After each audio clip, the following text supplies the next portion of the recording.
gari masingna nomagi sum hengalak lambi di paktokte digi sagi lambi sida adum double parking sa ayam jaga sum tawi amana highway sida karugi mamai leshala khamani amana port lebi mum kham dorimni so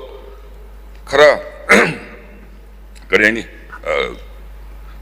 common sense koi punna khara leminaba sangin thamjage yanamda aduga zik highway bidwaina masi khara koknaba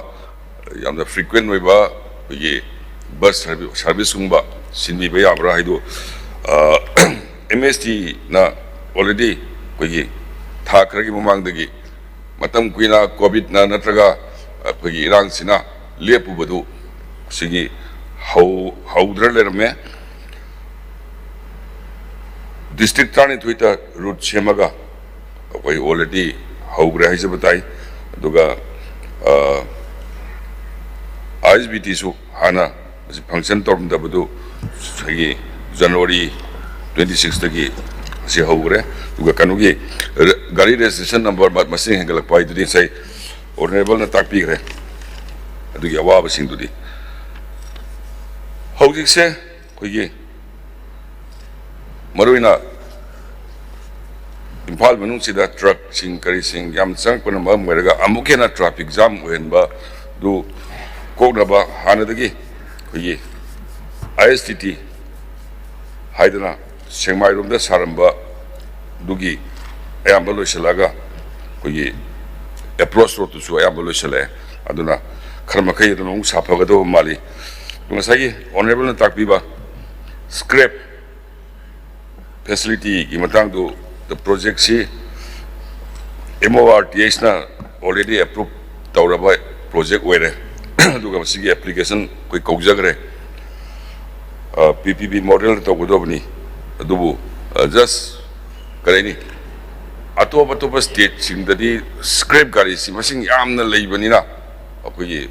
private company private partner we godob sing du yamna interest leini hai koi manipur dadi irak laning da gumba ma leibra madu karai bo yamna chumila li yengjanda hona jage duga loinana samna jage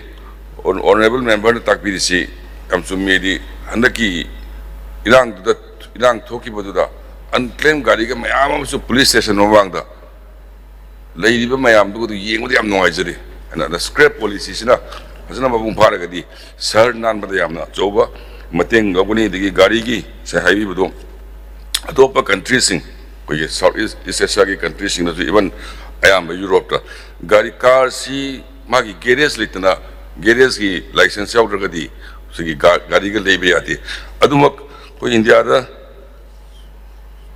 sanabra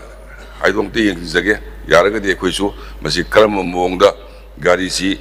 masing hingalakanu haibadi yaro adubu sai haibi do baina transport system hajawatai bus nung duada mayam si kare hengala laga but at the same time koi PM e-bus seva aina Impal da PM e-bus seva aina Impal da sigi union government project ama so hauna ba yam kana process jari haina ahum khasi thamjaraga motion se andopina ba ai request tumjari ha yare sa transport ki motion handok chare ai demand number 19 da matek amta thamjage ai ngang da badi yarabani ngasai